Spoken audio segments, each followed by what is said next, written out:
Here we have the mysterious Firefly listed as G.I. Joe Classified number 84 in the series produced by Hasbro.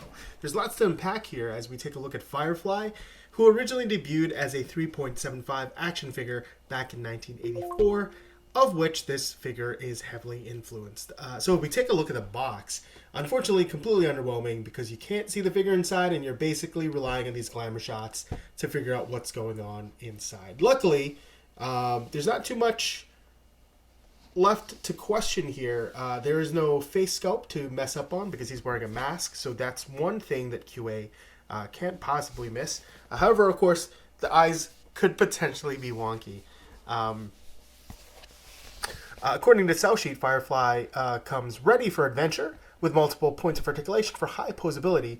This Firefly figure contains 11 character-inspired accessories, including goggles, backpack, RC car with remote, 2 mines, knife, and 2 other weapon accessories, including a footlocker to store all his gear, which, as I found out in the last video where I got low light, it's like a small cardboard box, but whatever. So here we see all the accessories, backpack, guns, RC car. Love to see if the wheels actually move. I don't know why they bothered highlighting this little detail there. I feel like nobody really cares, but maybe I spoke too soon. Maybe somebody does care.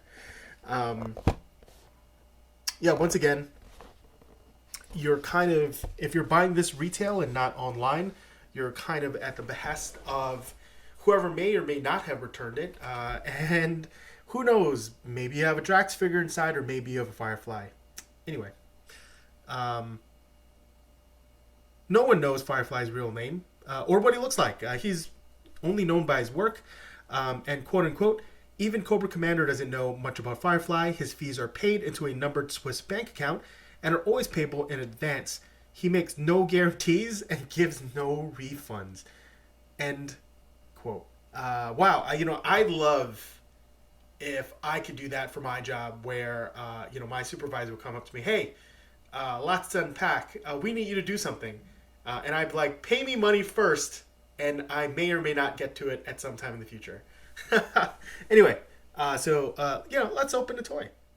As we take a look into the articulation for the figure, we've got swivel hinge ankles, boot calf swivel, double hinge knees, which are pinless, swivel thighs, ball jointed drop down hips, waist articulation, which is ball jointed swivel waist, ab crunch waist, butterfly pecs, swivel hinge drop down shoulders, ball jointed neck base, ball jointed head, swivel hinge shoulders, double hinge elbows, which are pinless, and swivel hinge wrists. Unfortunately, although the backpack fits, this Firefly figure actually has wiggly torso, which means that the extra weight for this is just going to throw it off and he can't stand because of it. So we can check out the wiggly torso here, which was a very similar issue that I had with my Snake Eyes figure, so I am pretty bummed out that they haven't solved the issue by then. We can also take a look at all the accessories here, as it looks like he's kind of showing off here. It's like, well, here's what I have. Do you want to check out what you're purchasing? So we'll put the backpack here. The remote control car do have independent rolling wheels. However, they do not roll whatsoever. This is not like a Hot Wheels car. So the fact that these could roll, but they can't, kind of a bummer because you know that they kind of manufactured it with that in mind and it just didn't happen. If the wheels were rubber, maybe, but ultimately I think it comes down to the weight of the RC car, very light plastic. So, you would not be able to do much with this anyway, but I suppose it's neat that it can roll, but it just doesn't.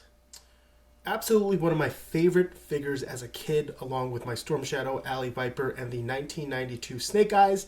The one with the day glow goggles and was black, gray, and blue. I don't know. I think that may have been like the 4th or 5th iteration of the guy.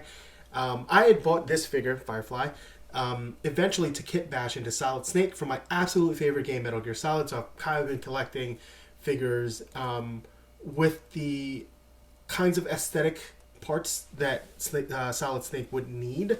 I just haven't had the time to figure out which base I'd be using, what parts from which figures I'd be using, but essentially just getting a whole bunch of gray army figures and going to figure that out a little bit later.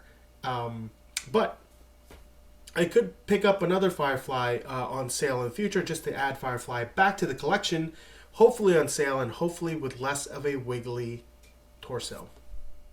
As we move into figure comparisons to help you decide how the design language for this particular figure shapes up with others in the similar universe, we're bringing along other Hasbro figures from the G.I. Joe Classified line over here, Star Wars Black Series, Power Rangers Lightning Collection, As If, I don't really know, and of course the standard perfectly 6-inch scale, 6-inch Spider-Man. And of course we see here Firefly with basically all his kit on him. It looks pretty cool. Everything fits. Backpack, not so much. Not because of the peg, but more because his wiggly torso that just doesn't balance right with any weight on it. So let me know what you thought of this figure. Did you love it? Did you hate it? What kinds of stuff do you prefer collecting? And what figures are you looking forward to in the next couple months? Thanks for watching and stay tuned for more content.